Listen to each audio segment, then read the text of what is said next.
Has the rise of Dyson Daniels and the continued good play of Jalen Johnson put the Atlanta Hawks in a position where they can finally look to move the talented point guard? We'll talk a little bit about that, plus more things that have positively surprised us at the start of this NBA season. All that and more right after this. Welcome to the number one place for your daily basketball news and analysis, NBA Central.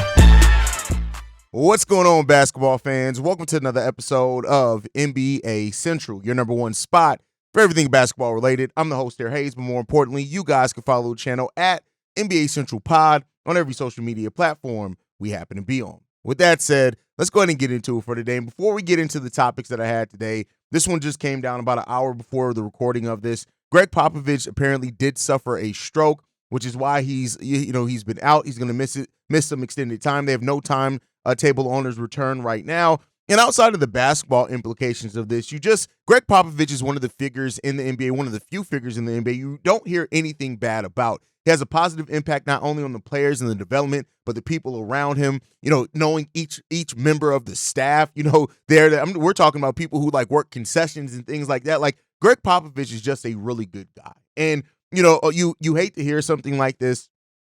And hopefully in prayers up to a speedy recovery for Greg Popovich. And this is bigger than basketball, right? Like, this isn't just about the return and the effect it can have on Wemby. You just want to see Popovich be able to have a healthy return. And, he's already gone through something. He lost his wife, I think, last year on top of all of that. And so, speedy recovery, prayers up to Greg Popovich. And I hope he has a great, a speedy recovery as possible. And if you know anything about Greg Popovich, he's probably going to be the first to make a joke and in really good spirits about his recovery and things like that. So, prayers up to Pop. And it's unfortunate that, he had to go, he went through this. I won't say had to go through this, but since he's been gone, Mitch Johnson, who stepped in, as the interim head coach right now, he's coached them to a 3-3 record so far. So, we'll see how that continues to grow and develop and things for the Spurs team. But, overall, like I said, outside of basketball, I just wanted to spend some time to wish Greg Popovich a speedy recovery. And I hope he's back on the basketball court doing what he loves, and that's coaching. But with that said, let's get into the topics for today. And, I've spent a lot of time over this talking about kind of the disappointing starts to the Philadelphia 76ers, the Milwaukee Bucks, and that team completely falling apart, or injuries to the Pelicans and other teams, the Orlando Magic with Paolo, and just teams that have been completely ravaged with injuries. But at the start of the season, there are also a lot of players that have really kind of surprised in positive ways. I'm going to talk about 3 of those players today. I'm going to start off talking about Dyson Daniels. Now, Dyson Daniels hit a feat that has not really been done. He's become the 11th player overall to have at least 19 steals in the last 3 games. And you look at what Dyson Daniels is doing for this Atlanta Hawks team. He was a player that they got in a trade with DeJounte Murray. And while a lot of the kind of things were made about how many picks they got in that trade and opportunities to add young talent, Dyson Daniels, I think, kind of was overlooked as he was a top 10 pick in the 2022 draft. And he's a player that just didn't play or get a whole lot of opportunity for that New Orleans Pelicans team. Now, last year, he did average 22 minutes a game. He played in 61 games for them, started 16 of those games.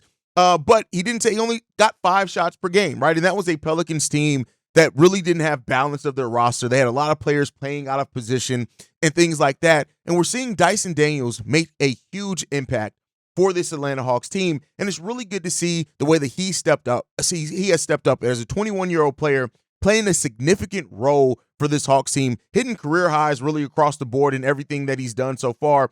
46% from the field so far, taking 13 shots per game. All career highs for him, right? All that's career highs for him. Now he's 26% from 3. That's actually the lowest of his career, but he's taking the most shots at 41%. But other than that, 4.3 rebounds, 3 assists, the 3.5 steals per game that he's averaging as well. When you look at the last few games for Dyson Daniels, he's had 6 steals against Boston last night in their NBA Cup win over the Boston Celtics. He had 6 against the Chicago Bulls. He had 7 against the Detroit Pistons. He had 4 against the New York Knicks. He's averaging 4.2 steals per game right now that he's averaging in the month of November, which is still just starting, but it's crazy. And then you look at also how he's impacting the Hawks positively. He has a positive point differential of 2.5 when he's on the field, right? When he's on the court. And then also defensively, opposing teams are averaging 8.7 points worse per 100 possessions when he's on the basketball court. And so with that said, Dyson Daniels is a player that not only is stepping up because he's playing a larger role, but he's also really stepping up and refining his skills. He's in year 3. We are trained to really think and look at players in their third year, really kind of starting to show who they could be. I think we don't like the third year leap is definitely still a thing, but you don't want to put a cap on that. Yeah, he's in his third year. He's 21 years old, right? So he has a lot of room to grow and things like that. And overall, he's just being really good at what he's doing and what he's asked to do for this team as well. And so Dyson Daniels and the way that he's grown in year 2, you add that to Jalen Johnson and what Jalen Johnson already was for this team. You still have Zachary Richer there as well. Like the Hawks quietly have built a young core and they still have picks coming in. And so this has naturally raised the question to ask, like, is it time for the Hawks to finally look to move on from Trae Young? And that's something that we'll talk about here in a second. I want to kind of focus more on the younger players here for just a little bit more. But this Hawks team, when the young core that they're building, you got Dyson Daniels at 21.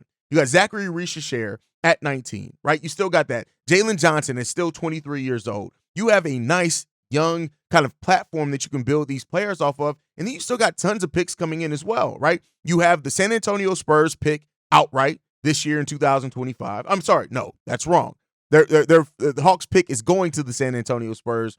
So there's that. They do have the Lakers pick in 2025. That's what it is. They also have a top 12 protected pick from the Sacramento Kings. Also, like that's in the 2025 draft. Then you look at it. They got their own pick in 2026. If the pick doesn't convey from the Kings, they got another one there. They have another pick they can also get from the Spurs as well. That's a pick swap that they have the right to do. So, and then when you look at from 2027 on, right, they have multiple first-round picks. So the Hawks sit in a position where they can definitely go younger, and you can get even more picks if you were to move on from Trae Young. And so, we'll see what happens there. But Dyson Daniels is a big part of why you have to open up your eyes to that, right? And he's really killing it. The role's been really good for him as well. And so now when you look at this, at the multiple first-round picks that they got in the DeJounte Murray trade, now you got Dyson Daniels back in that as well. That's really good. But that gets you to the question of what's the future for Trae Young? And this is something interesting. The Ringer's Bill Simmons, recently talked about it, and he did say that you're going through all the teams, and honestly, the only team I could find was the Lakers. That's it. And Bill Simmons isn't the only person to mention that the Lakers would be a really good trade candidate with the Atlanta Hawks to try to get Trae Young there to pair him with Anthony Davis. They need them some three-point shooting. They have the D'Angelo Russell contract and player that they can use to kind of move some things if they decide to do so. And so, the Lakers could put together a reasonable pick. Now, the Lakers can only offer first-round picks in 2029 and 2031, but if the Hawks were willing to bite on a trade package that includes D'Angelo Russell, not necessarily because you're invested in him long-term, he's an expiring Rui Hachimura, Gabe Vincent, but then you get 2 more picks. They can offer the 2029 first-round pick and the 2031 first-round pick. If the Hawks include Cody Zeller in that trade as well, that trade works for the financials. And so, I personally think that the Hawks should look to do something similar to what the Utah Jazz did when they moved off both Rudy Gobert and Donovan Mitchell and really gave themselves a nice stockpile of picks. They moved off DeJounte Murray. You have the opportunity to move off Trae Young, right? You have other players as well there that you can also look to move off of if you want to just completely go young. You still want to keep some veterans around, right? Because they're going to help your team. But you look at other players that Bogdan Bogdanovic, even though he's not healthy right now, he's a player that some teams will be interested in. Clint Capella's probably there and going to stick around there, but it'd just be an interesting case scenario to see what the Atlanta Hawks, with this young core that's building here, does that make them a little bit more confident in going ahead and moving off Trae? Or they could very well view it and say, now that we have this core of young players and we got some picks, let's go ahead and keep building this thing around Trae and see if Trae can help elevate these guys while they keep ascending as well. So I don't want to make it seem like it's just a thing that they'll just have to trade Trae Young. I personally think that they should, but that's just my opinion. You guys can let us know how you feel on it down below. But in other players to talk about, because I said I want to really bring some positivity in this one. I want to talk about players that just have been really surprising this year, and there's been no really player that deserves it more than Norman Powell. Like Norman Powell is, when you look at it, at 31 years old, He's having his career best year, the most points per game at 26, right? He's having some of the best efficiency he has ever had in the field, shooting the ball over 52% from the field. He's over 50% from three-point range. That'll be the second time he did that. He was 54% also in 2021, 22. And the thing that makes this so interesting is that, not to make it akin to like the Derrick Rose moment or anything, but in media day, when Norman Powell was asked about Paul George's departure, he said this: "I saw it as addition by subtraction. More guys get opportunity. Not only myself, but I was excited. I think what I've said in the media day every single year since been here is how I want to be the starting two guard, and the opportunity is in front of me. I've prepared myself. I've always seen myself as a starter in this league, and I think I put the work in. I feel the numbers show it for itself when I'm starting and what the output is." And listen, he's done that. 25.5 points per game, 3.4 rebounds per game, 2.4 assists, 1.1 steals. And we already talked about the shooting splits at over 50% from the field and 50% from three. Norman Powell is having one of the best season of his career. When you also look at it, per 100 possessions, the Los Angeles Clippers are averaging 14.6 more points per 100 possessions when Norman Powell is on the basketball court. And you also look at the differential. They have a positive differential of plus 6.2 when Norman Powell is on the court as well. Norman Powell is having a positive impact for this Clippers team that right now, I would say, I don't know if they're exceeding expectations, but listen, in a deep Western Conference, they're 6-5, right? And Norman Powell has been a big reason why for that. And, the way that he's able to play off of James Harden, even though they've gone back to that high volume, high assist kind of James Harden, who isn't really shooting the ball too efficiently. But for a team that's been missing Kawhi Leonard, and to have Powell do this, Powell has led the Los Angeles Clippers in more games in scoring than anybody else so far this season. And that's a huge impact that Norman Powell is bringing to this Clippers team. You cannot deny how well Norman Powell is bringing in. Even though the Clippers, however you want to look at it, like, it's been really damn good how well he's been playing. And so Norman Powell is somebody who definitely deserves to get the spotlight on this episode, where I'm talking about players that have really surprised in their performance. Now, the Clippers, they could be a little bit better, right? It is what it is. Like, we'll see how healthy that Kawhi Leonard can stay and things like that. But, overall, Norman Powell's impact and what he's been bringing to this basketball team, you can't really deny that. And he's having, like I said, career numbers across the board. The Clippers team is competing fairly well for, what they've missed out and what they lost in the offseason. But on top of that, what they're still missing in this season with having Kawhi Leonard out, they sit right now 8th in the Western Conference, right below the Lakers. They have a 54% win percentage. Again, by the way, every team right now in the top 10 in the Western Conference above 500. Yeah, it's just not that way in the Eastern Conference. But the Clippers are staying afloat, and that's what they need and want to try to do, is tread that water. They're going to have to beat a lot of the bottom feeders to kind of inflate that record for sure. But hopefully Kawhi can come back. He can play well, and then we'll see what this Clippers team has in store for us. The next player that I want to talk about as well is Tyler Herro. Now, I'm not a Tyler Herro guy. I'm going to be clear here. I'm a guy that over the course of Tyler Herro's career, I've kind of haven't really looked at him in the best light. But when you get like Bam Adebayo, who, by the way, Bam's having a down year, very down year, he said he's having a hell of a year. He deserves that all-star nod. We've been pushing him for 3 or 4 years to get that nod. He's healthy, playing at his own pace, making decisions, making plays. And that is exactly what Tyler Herro's doing right now for this Miami Heat team. This is still a Heat team. They're still trying to figure out their balance and things, but he's 14th in the league in scoring at 25 points per game. He's averaging 5.2 rebounds, 5.3 assists. He's shooting the ball over 50% from the field as Tyler Herro as well. 47% from three-point range, taking 9 three-pointers per game, the highest marks in his career in both those areas as well. Tyler Herro is having a damn good season, and it's really hard to deny that. When he's on the court, the Heat are averaging a 9 points per 100 possessions better than when he's off. Now, they still have a negative overall point differential, but that's because the Miami Heat just have not been and had that ump that they've had in prior years defensively. But Tyler Herro is bringing a lot for this Miami Heat team, and they're trying to figure it out on the fly. Now, the Heat, depending on how you look at them, disappointing or not, at 4-6 on the season, they seem like they have some chemistry issues or whatever it is, but Tyler Herro is responding extremely well for what he's able to do. And he said this: just to continue to get better and just trying to impact the game as much as I can. At the end against Detroit, I just felt my scoring was needed. We were in a position to win.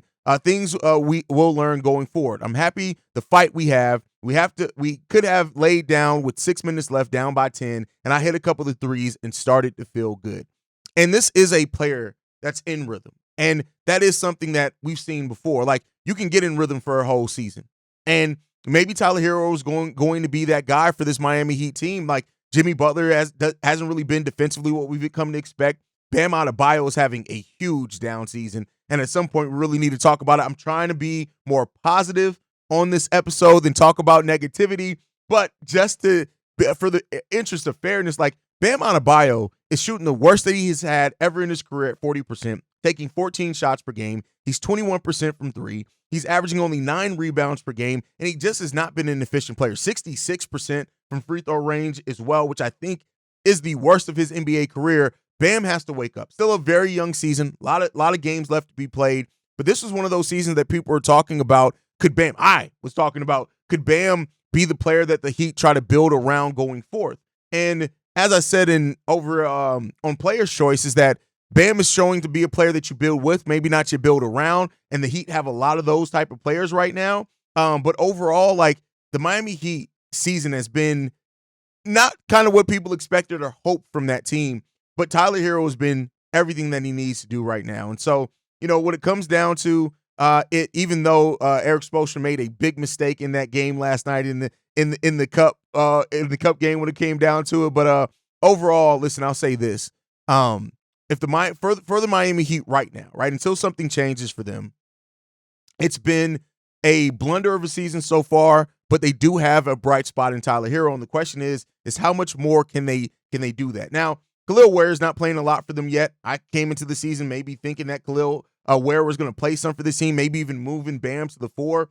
That's not what they've done so far, and that's perfectly fine. But I think overall it's just, you want to see better from this team overall, and we'll see what it comes down to it, man. But with that said, the NBA Cup started last night, and it was a fun night. And the NBA Cup continues to be something that, I came into this, not to this season, but last season, I didn't really expect a lot from the NBA Cup. And it's been a lot more competitive than what I think a lot of people, when you look at, like, some of the upsets that we had last night, like Atlanta over Boston, right? The Portland Trailblazers over the Minnesota Timberwolves in that game. Hell, the Dallas Mavericks against the Golden State Warriors, and what that game ended up turning into, and how Steph just had an amazing game, and then when the pettiness in a game like that, right? So the Cup is really, it's way more fun than what I ever expected that it would be. And, let's hope let's continue those vibes and see what it's going to be.